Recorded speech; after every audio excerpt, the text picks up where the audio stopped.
Let's jump into the Metro Atlanta real estate update for the last 7 days.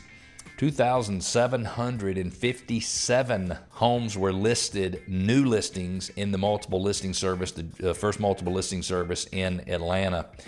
1,241 homes went under contract, so that's about 1,500 more homes that were listed than went under contract. So as a home buyer, you have 1,500 more choices.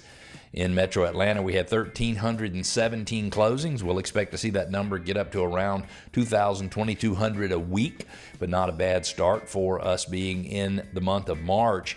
And we had 2,337 homes with a price decrease. 1,500 more listings listed on the market than went under contract for the week.